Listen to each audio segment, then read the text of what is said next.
আসসালামু আলাইকুম। আমি স্বর্ণালী কুকিং থেকে আপনাদের সবাইকে জানাচ্ছি স্বাগতম। আশা করি আপনারা সবাই ভালো আছেন। আলহামদুলিল্লাহ, আল্লাহর রহমতে আমি অনেক ভালো আছি। তো প্রতিদিনের মতো আজকেও নতুন একটি রেসিপি নিয়ে আসলাম, তাও আবার ফেলে দেওয়া জিনিস নিয়ে রেসিপিটা করতে আসলাম। অনেক দিন ধরে পটলগুলো আমার ফ্রিজে ছিল, বাসায় মেহমান ছিল, তাই তরকারি আর খাওয়া হচ্ছিল না।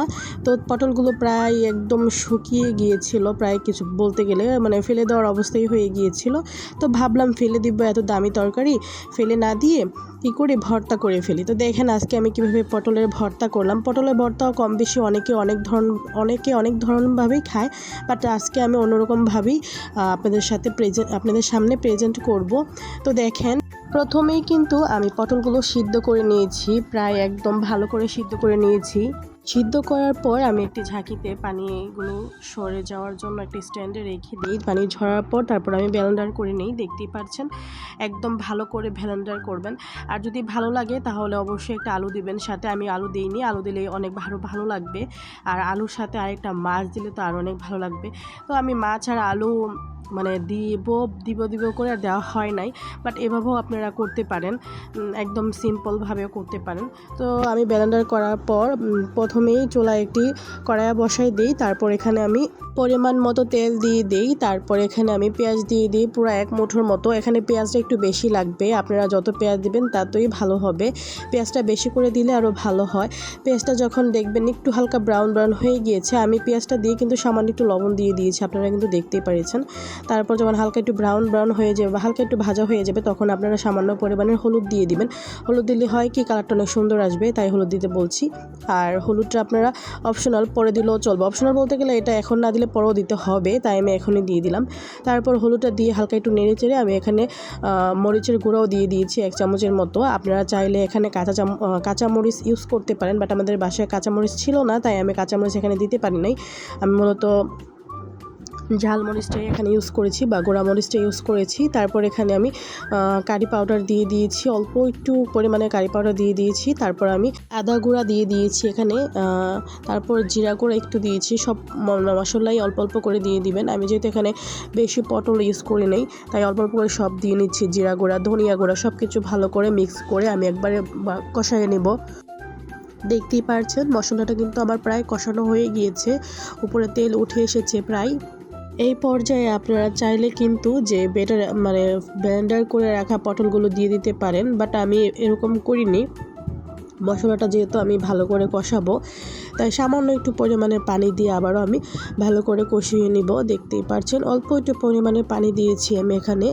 আরেকটা কথা কি, আমরা কম বেশি সবাই জানি যারা রান্না করি বা রান্না করতে পছন্দ করি, মশলা যত কষাবেন ততই ভালো হবে খেতে। মশলাটা বেশি করে কষালে খেতেও ভালো হয়। যে কোনো জিনিসের তরকারি বলেন, তারপর মাছ মাংস যেটাই বলেন না কেন, মশলাটা কষালে বেশি মজা হয়।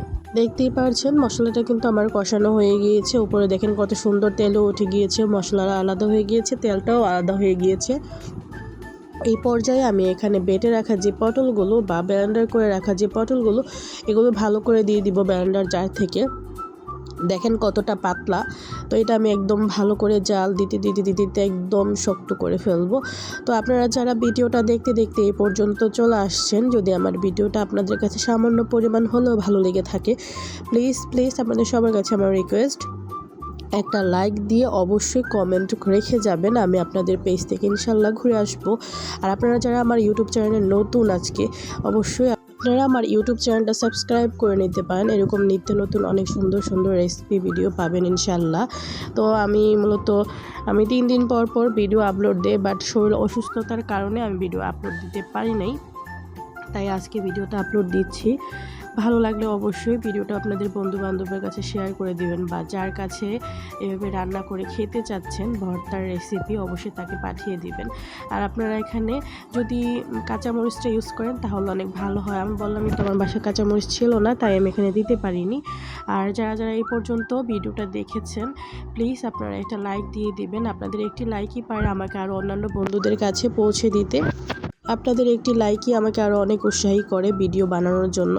তো আজকে আর বেশি কথা বলবো না। দেখতে দেখতে কিন্তু দেখেন প্রায় আমার মানে ভর্তার রেসিপিটা তৈরি করা হয়ে গিয়েছে। কত সুন্দর একটি কালার এসেছে। আর সত্যি কথা বলতে কি, আমার কথা অনুযায়ী আমি যেভাবে বানিয়েছি, আপনারা যদি বাসায় এভাবে বানিয়ে খান তাহলে সত্যি কথা বলতে কি দুপুরবেলা, রাতে হোক বা আপনার সকাল হোক, এক প্লেট ভাত খেতে পারবেন। মানে এই ভর্তা দিয়ে এক প্লেট ভাত খেতে পারবেন। আমি তো ভর্তা বানানোর পরপরই এক প্লেট ভাত খেয়েছি এই ভর্তা দিয়ে। ভর্তাটা এত মজা হয়েছে যা বলার মতো না। আমার হাজব্যান্ডও এই ভর্তাটা অনেক পছন্দ করে। আমার তো অনেক পছন্দ। আমি ছোট থেকে বলতে গেলে আমি যখন এই পটলের ভর্তার রেসিপিটা দেখি বা আমার আম্মু যখন করেছিল তখন আমার খেতে অনেক ভালো লেগেছিলো।